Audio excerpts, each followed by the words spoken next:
The Virgin Mary in the Kingdom of the Divine Will.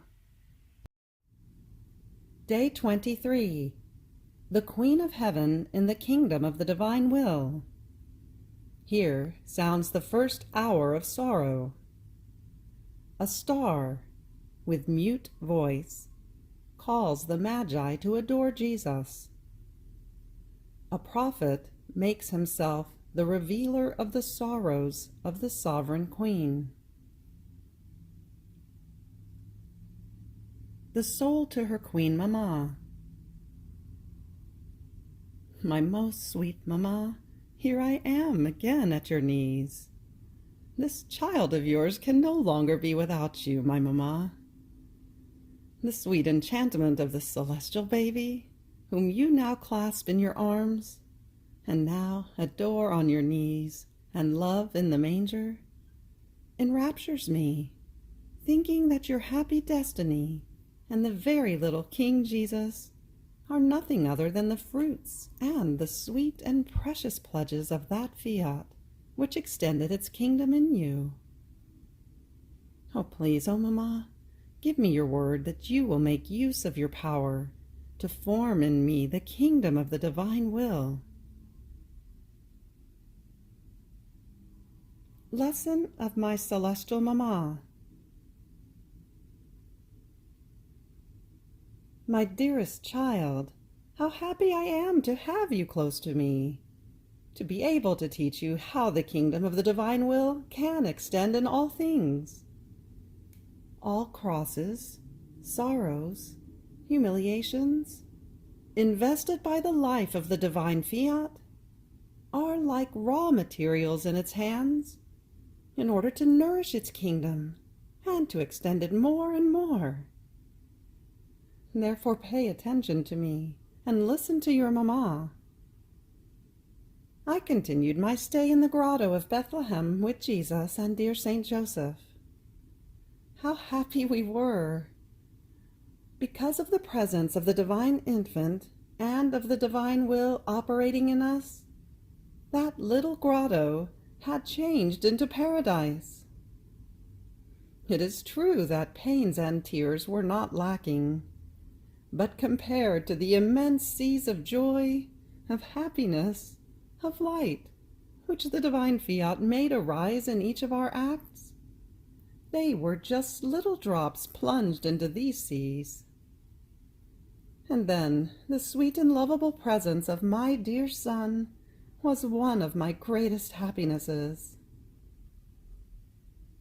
Now, dear child, you must know that the 8th day arrived after the celestial baby had been born to the light of the day, and the divine Fiat sounded the hour of sorrow, commanding us to circumcise the charming little baby. It was a most painful cut which little Jesus was to undergo. It was the law of those times that all the firstborn had to undergo this painful cut. It can be called the law of sin, but my Son was innocent, and his law was the law of love. But in spite of this, because he came to find not the man king, but the man degraded, in order to make himself his brother and to elevate him, he wanted to lower himself, and he submitted himself to the law. My child, Saint Joseph and I felt a shiver of pain, but intrepid and without hesitating, we called the minister, and we had him circumcised with a most painful cut. At the bitter pain, baby Jesus cried and flung himself into my arms, asking for my help. Saint Joseph and I mixed our tears with his. We gathered the first blood shed by Jesus for love of creatures, and we gave him the name of Jesus, powerful name which was to make heaven and earth tremble, and even hell, a name which was to be balm, defense, help for every heart. Now, my child, this cut was the image of the cruel cut that man had done to his soul by doing his own will. And my dear son allowed himself to be given this cut in order to heal the harsh cut of the human wills, and with his blood to heal the wounds of the many sins which the poison of the human will has produced in the creatures. So each act of human will is a cut that is given, and a wound that opens. And the celestial baby, with his painful cut, prepared the remedy for all the human wounds. Now, my child, another surprise. A new star shines under the vault of the heavens, and with its light it goes in search of adorers, to lead them to recognize and adore baby Jesus.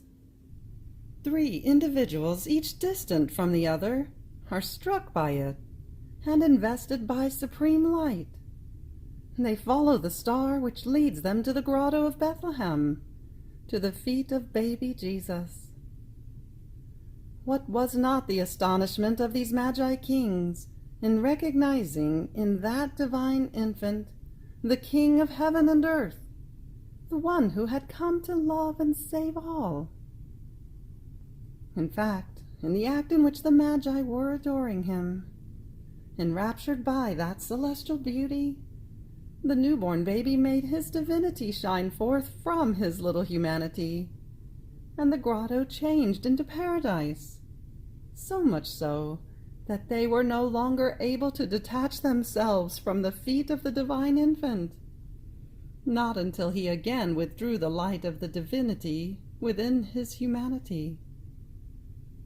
And I, putting in exercise the office of mother, spoke at length of the descent of the Word, and fortified them in faith, hope, and charity, symbolized by their gifts offered to Jesus.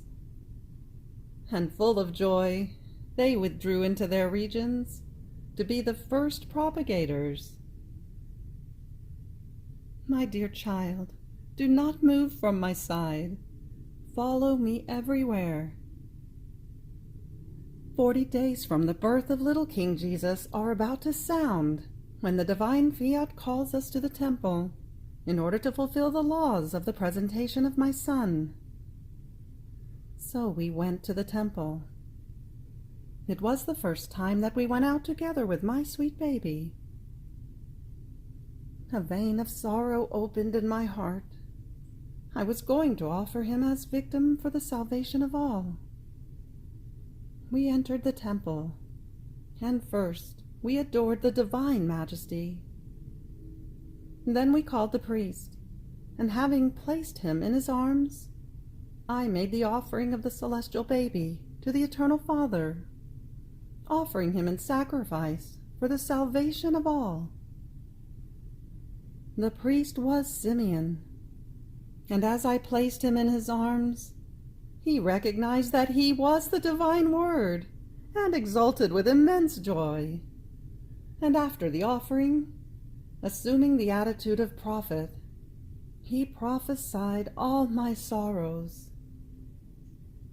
Oh, how the supreme Fiat sounded over my maternal heart, thoroughly, with vibrating sound, the mournful tragedy of all the pains of my baby son.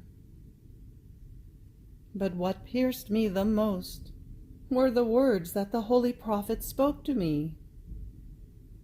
This dear baby will be the salvation and the ruin of many, and will be the target of contradictions. If the divine will had not sustained me, I would have died instantly of pure pain. But it gave me life, and I used it to form in me the kingdom of sorrows, within the kingdom of its very will.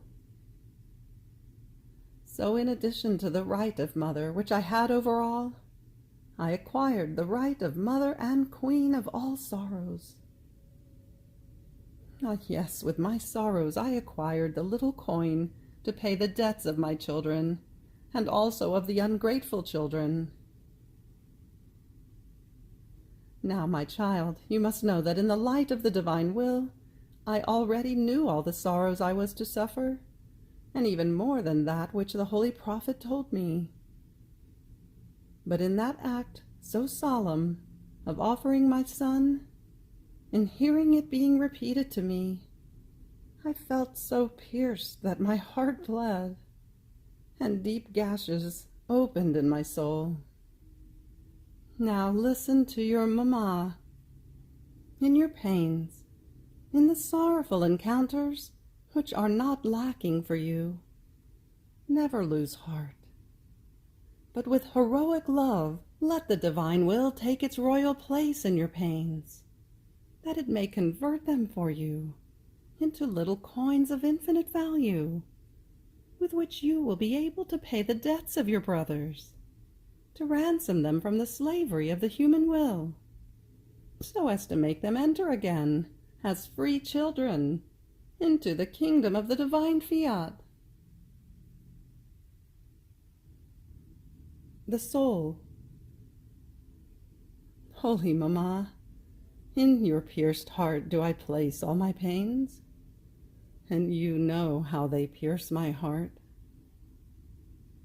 Oh, please be my mamma, and pour into my heart the balm of your sorrows, that I may share in your same destiny of using my pains as little coins, in order to conquer the kingdom of the divine will. Little sacrifice. Today, to honor me, you will come into my arms, that I may pour in you the first blood that the celestial baby shed, in order to heal the wounds that your human will did to you. And you will recite 3 acts of love, in order to mitigate the spasm of the wound of baby Jesus. Ejaculatory prayer. My mamma, pour your sorrow into my soul, and convert all my pains into will of God. You have reached the end of day 23 of the Virgin Mary in the Kingdom of the Divine Will. Fiat.